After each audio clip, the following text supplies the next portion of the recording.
Kia ora, g'day and welcome to the history of Aotearoa, New Zealand. Episode 137, Pacific Enlightening. This podcast is recorded in Te Whanganui Atara on the rohe of Muiupoko, Taranaki Whānui, Te Aotearoa and Ngāti Toa Rangatira. We are generously supported by our amazing patrons, such as Trina. If you want to support Hans, go to patreon.com/historyaotearoa. Last time, we talked about the life of Abel Tasman, the first European in Aotearoa, and his time working for the Dutch East India Company. His expedition that saw him sailing the South Seas took place in 1642, and we ended our discussion on him soon after he returned to Batavia, the capital of the Dutch East Indies, modern-day Jakarta in Indonesia. Tasman doesn't really have anything to do with Aotearoa after that initial expedition, so I didn't see much need to lay out the rest of his story. But if you do want to hear what he got up to for the rest of his life and how it all ended, I did an episode on Patreon which you can get access to at the $5 tier. After Tasman, as far as we are aware, no Europeans returned to Aotearoa for over 100 years. So, to move our story forward, we need to quickly and broadly cover what was going on in Europe. This will give us some background and help in our understanding of what was going on in the world leading up to 1769, which is where our story in the next few episodes is going to take place. Up until Tasman's day, the Spanish, Portuguese, and Dutch had all been sitting at the table playing the global game of empire, mostly between themselves. Spain and Portugal had been playing the longest, but the Dutch had swooped in and taken advantage of a few misplays that the other two had made, and managed to get some sizable holdings, becoming the predominant colonial power for the late 16th and early 17th centuries. Heading into the 18th century, though, the table was gonna get a shake-up. Two more players, who at this point had only turned up to the game off and on due to scheduling conflicts, suddenly got their act together and were able to join on a permanent basis. The problem was that these two players were cousins, and they lived next door to one another, which wasn't great because neither side of the family got along. In fact, they hadn't for quite some time now, a number of generations. At this point, the cousins hated each other, and now that they were both vying to win this game each week, what was a petty family feud spilled out onto the game table, threatening to destroy everyone's marriages and pushing out the other players permanently in a bid to gain total control. That's a very loose analogy, so let's talk about what I actually mean. The two cousins are England and France, and between 1109 and 1815 they had been at war with each other, on average, every 17.3 years, according to Gary at the French History Podcast. Before the late 17th century, their colonisation efforts were pretty low level compared to the Spanish, Portuguese and Dutch. Not entirely because they were distracted by ongoing conflicts with each other, but I'm sure those didn't help. However, both nations eventually became rather interested in getting more serious about colonisation to expand their economies. Between 1695 and 1720, France in particular began sending a number of merchant ships around Cape Horn to Chile and Peru, buying and selling goods for profit in the Spanish-controlled ports. However, Spain didn't like other nations making money in their towns. The predominant economic theory at the time was called mercantilism, which is all about trading with a nation's own colonial empire. such as New Zealand sending butter or wool to Britain, rather than trading between colonies or other sovereign nations, which is what the French were doing. In response, Spain outlawed foreign vessels trading in their ports.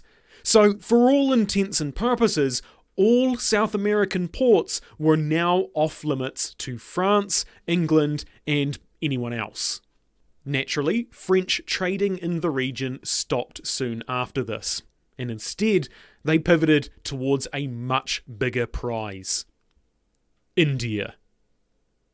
In 1715, France took control of Mauritius, an island off the coast of Madagascar, which gave them a foothold in the Indian Ocean. But even more importantly, it was directly on the route to the East Indies and India itself. The island would come to be frequently used as a resupply stop for French vessels on the route around the Cape of Good Hope, as well as a key military position during war, privateers using it as a base to intercept English merchant ships.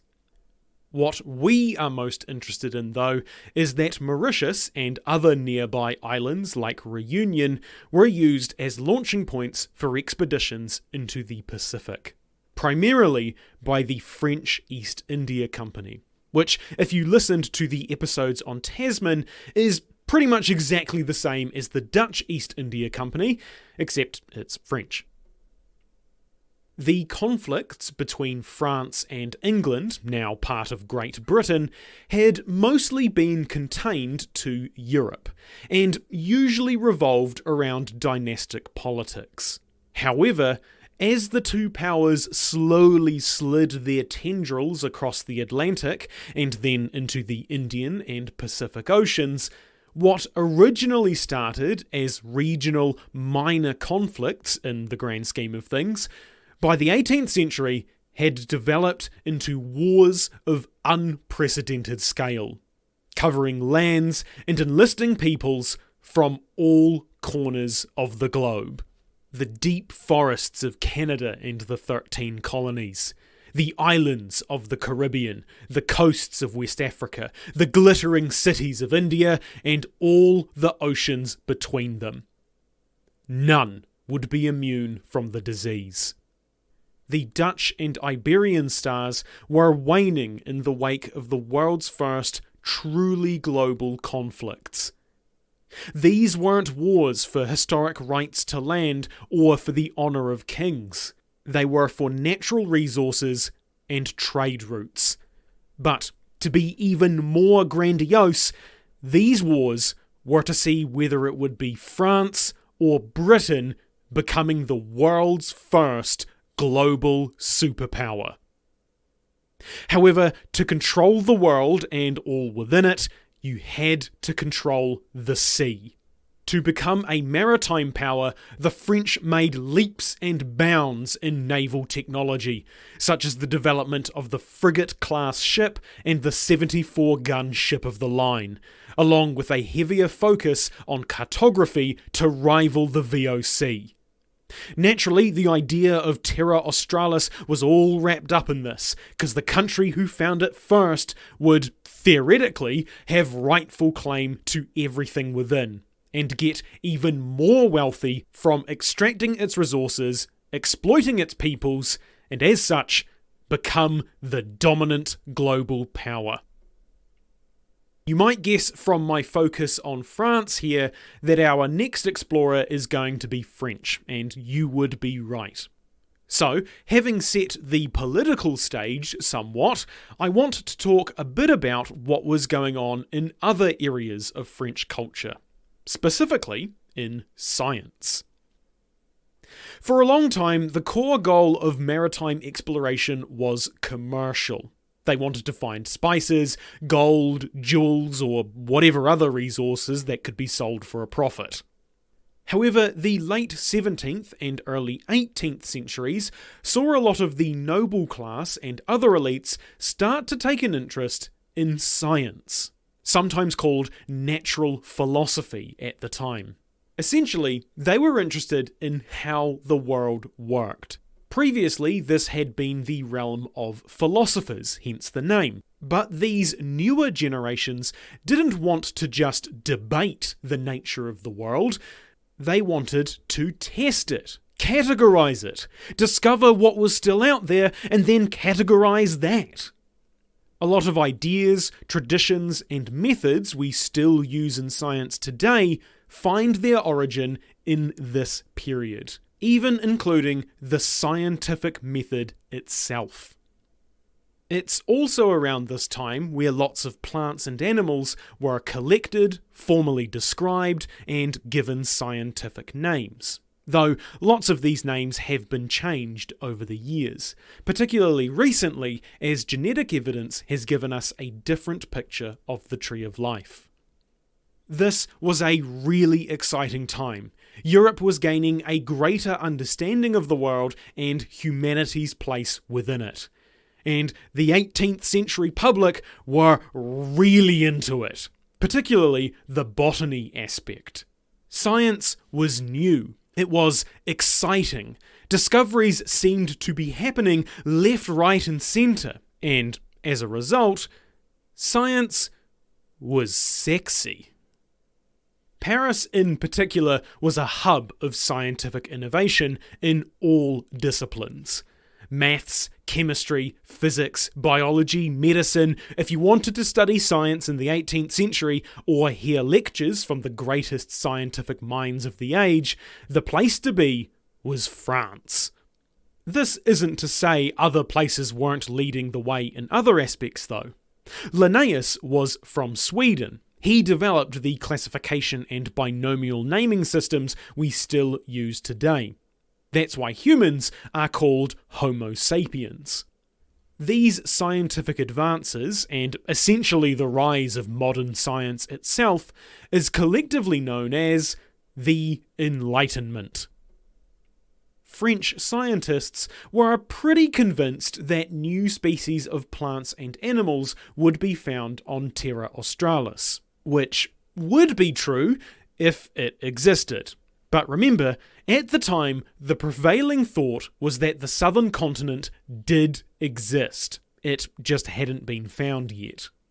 One of the biggest examples of this was that in 1756, French scholar Charles de Brosse wrote a book called The History of Navigation in the Southern Lands. And in it, he wrote about the quote-unquote equilibrium theory for why Terra Australis had to exist.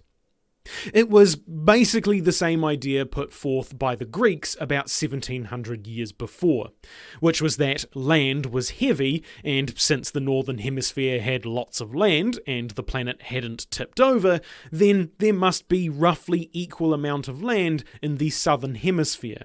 And since they hadn't found nearly as much land south of the equator at this point, then it must still be out there. Specifically in the southern Pacific, since that was the last major blank spot on the map. The history was very popular and widely distributed throughout Europe, including in England, where it was read by one James Cook, and supposedly was part of the influence for his first voyage into the Pacific. With it being so widely read, the book was extremely influential on the emerging scientific communities. De Brosse being one of those people who was saying that new animals, plants, and even humans with vastly different customs would be found on Terra Australis. In fact, he said that since the continent clearly had no contact with the outside world, then all these flora, fauna, and folk would be, quote, almost as alien as if it were another planet, end quote. Which, again, he probably would have been correct, but the reason no one had contact with Terra Australis is because it didn't exist. And I really want to stress how real these extremely intelligent people thought this great southern continent was, because there were a wealth of hypotheses on what they might find there. Scottish geographer Alexander Dalrymple, who was one of the main proponents of the idea of Terra Australis at this time, said that the continent would likely be able to support a population of 50 million people. Naturally, this was important because it would allow an expansion of trade to the point where it was, as he put it, quote, sufficient to maintain the power, dominion, and sovereignty of Britain by employing all its manufacture and ships, end quote. Between de Bros and Dalrymple, Europe went from thinking that Terra Australis wasn't just definitely out there waiting to be found. As far as they were concerned, it was a scientific theory on par with things like gravity. It was also thought that because Terra Australis likely lay around 40 degrees south, it would be prime climate for European plants to grow, since 40 degree north is where places like Portugal, Spain, southern Italy, and Greece are, which all have warm climates that are good for growing. This wasn't really based on any evidence, just that because the climate was good at the same latitude in the north, it must be the same in the south, which, if you don't know any better, does kinda make sense. However, they later found out that actually the climate at that latitude in the south was much colder than in the north, so no part of the idea really held up. To go back to the history of navigation in the southern lands, perhaps its most important contribution to our story is that de Bros proposed Terra Australis be explored in a systematic way. And it was this idea that captured the imagination of one Louis-Antoine de Bougainville. Bougainville was a French soldier and mathematician. He had actually written a thesis on integral calculus when he was 25, so he was a pretty smart cookie. During his service in the French army, what is often described as the globe's first proper world war broke out in 1756. The 7 Years' War. The Americans are probably nodding their heads right now, because this war is part of the prelude to the American Revolutionary War, though they call it the French and Indian War. And this conflict will come up a couple more times in our story, because it is a pretty significant one in Western history. However, the details of the war aren't really relevant to us here, so I'm not going to go into them. All we care about is that the 7 Years' War happened. During this conflict, Bougainville found himself promoted to a field commander, and was part of the force defending Quebec when it was besieged by the British in 1759. One of those Brits being Navy Petty Officer James Cook. If you hadn't guessed, he might be important later. Unfortunately, Bougainville's commanding officer was killed during the siege, and so the responsibility of negotiating the surrender of Quebec to British forces fell to Bougainville, which he wasn't super happy about. France ended up losing the war entirely, and Britain enacted a terrible toll.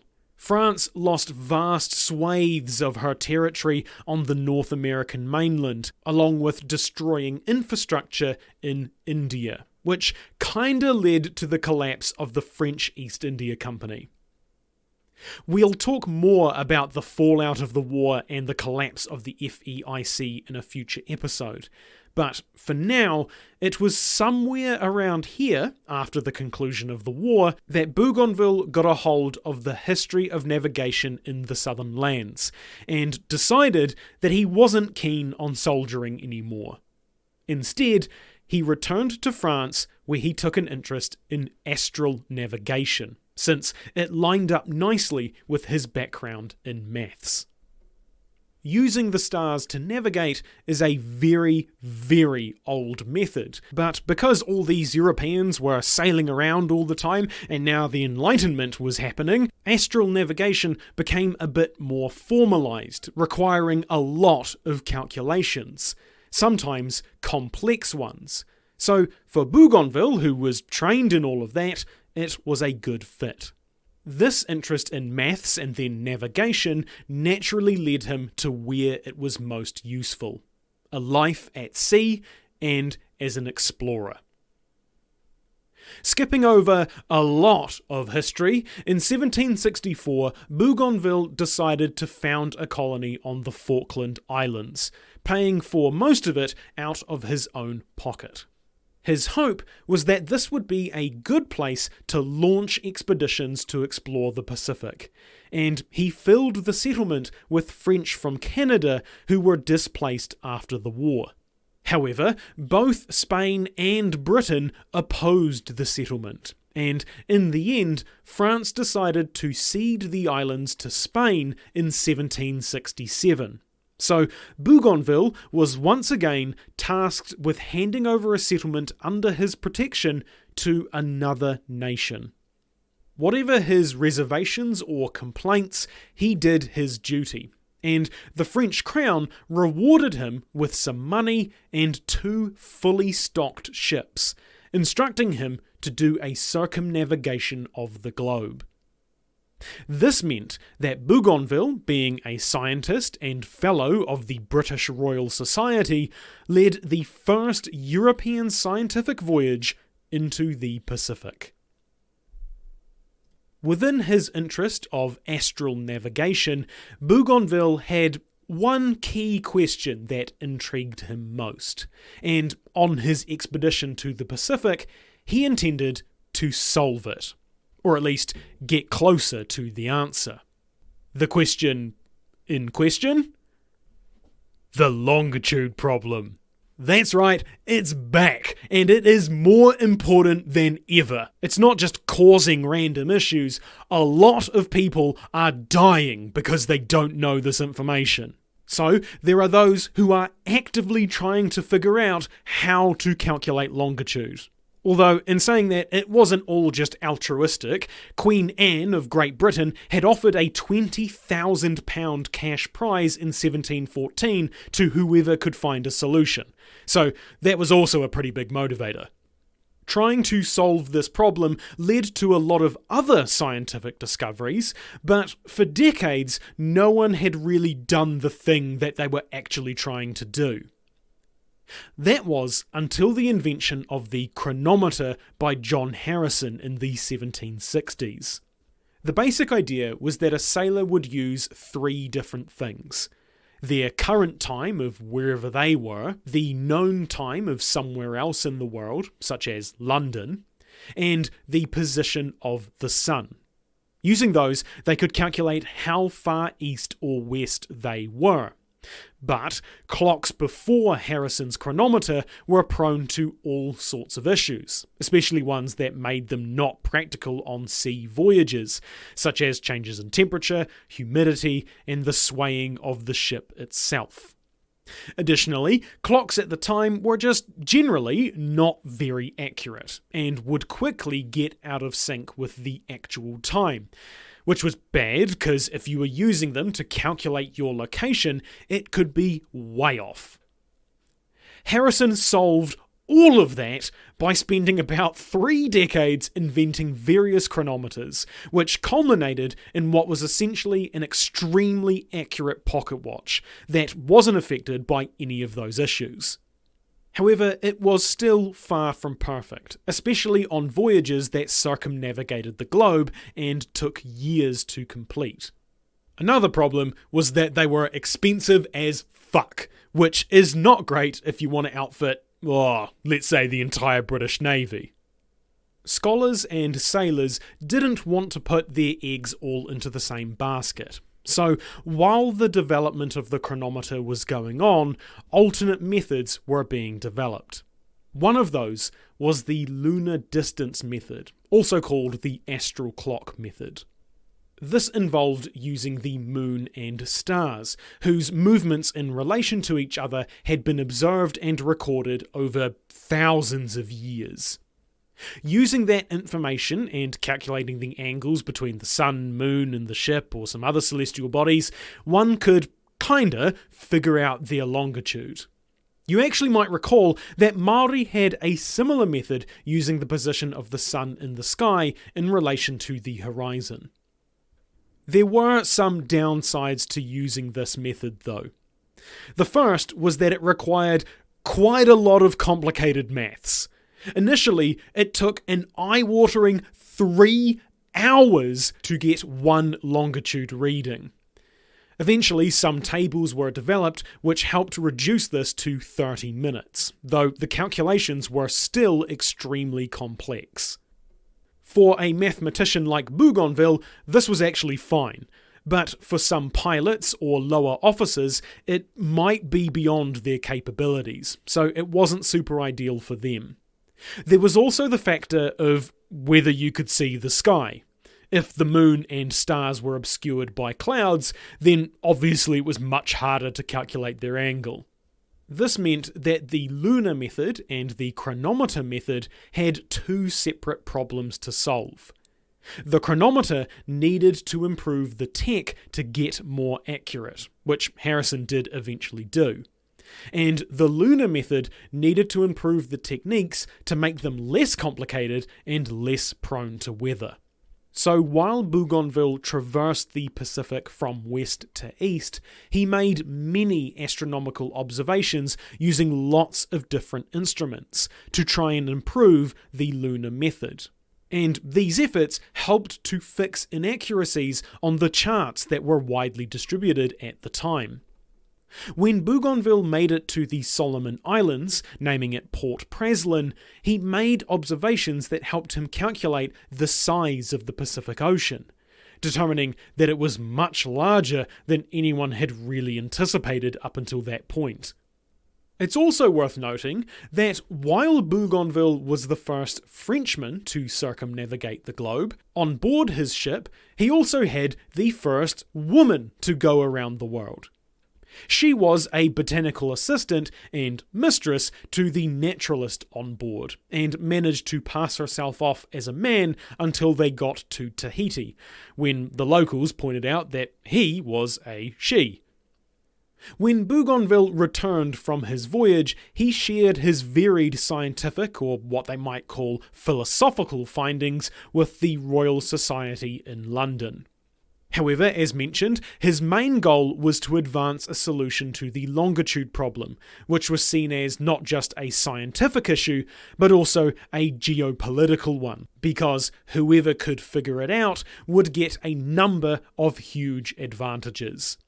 If your ships knew where they actually were, then it sometimes meant the difference between sailing into open sea or crashing into islands enshrouded with fog, which is actually how the £20,000 prize got started.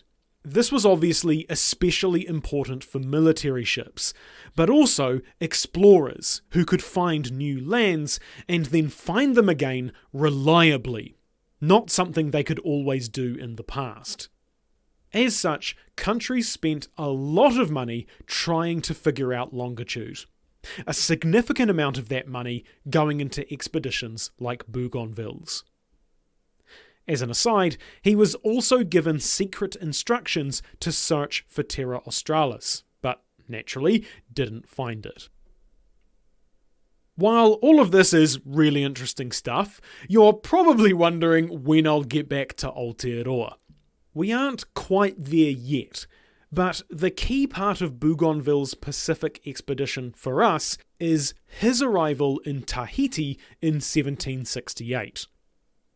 The European rediscovery of Tahiti is really important to our story going forward, but Bougainville wasn't actually the first European there. He was beaten by a Brit by the name of Samuel Wallis, who got there a year earlier. However, it was Bougainville who really talked the place up when he arrived back in France, making Tahiti sound like it was almost heavenly. He called it Nouvelle Cité, referencing the island of Kythera in southern Greece, associated with the Greek goddess of love, Aphrodite, which naturally caused a bit of a stir in the salons of Paris. This and other associations he made with Greek mythology, in combination with his naturalist giving the islands some pretty high praise, made Tahiti sound like the land of milk, honey, and whatever else people wanted it to be. Bougainville wrote 2 books on his expedition, which were extremely popular, fueling the interest in Tahiti and the wider South Pacific, partly due to how he framed his ideas, which came at a time of social and philosophical change in thinking in the lead-up to the French Revolution. Not everyone agreed with Bougainville, though. Denis Diderot, a scholar of much acclaim in the French Enlightenment era, was unhappy that Bougainville went to Tahiti at all, since this meant they were forever tarnished. What he meant by that is Diderot was a proponent of the idea of the noble savage, the concept that indigenous peoples who aren't quote-unquote corrupted by civilization are somehow more good and moral due to how primitive they are and how they live their lives closer to how human ancestors did 200,000 years ago. So now that these people have met civilization in the form of Bougainville, they would now be less pure or wholesome. Additionally, he believed in the idea of fatal impact, a concept that social Darwinism built off of, which was essentially the thought that all indigenous peoples who come into contact with Europe end up being physically and culturally wiped out due to being inherently inferior. Naturally, not taking into account that any decrease in culture or population wasn't just down to unintentional consequences like disease or the introduction of alcohol, but also deliberate acts designed to stamp them out, such as selling muskets so tribes would shoot each other, or when that wasn't working, Europeans marching into indigenous lands and shooting the people themselves. Specifically in New Zealand, this idea led to the quote-unquote dying Māori, which is a sort of cultural trope about how there were less and less Māori in the late 19th century, and those who were left were losing their culture, and that at some point, say by the end of the 20th century, it was assumed there would be no Māori left, or at least none who kept their cultural practices alive. This led a bunch of European writers to head out and record what they could of Māori culture, wanting to preserve it when it eventually disappeared. Many of those writers we have referenced in the pre-European Māori episodes. Although the dying Māori trope became less popular in the early 20th century, all 3 of these ideas, including the noble savage and fatal impact, are still pervasive in our culture today. Next time, we will rewind a little to the period just before the 7 Years' War to talk about the early life and career of the man who would go on an infamous voyage all the way to Aotearoa. Get ready to say kia ora to Jean-Francois Marie de Surville. If you want to get in touch, my email and social media are on historyaotearoa.com. Aotearoa spelt Aotearoa.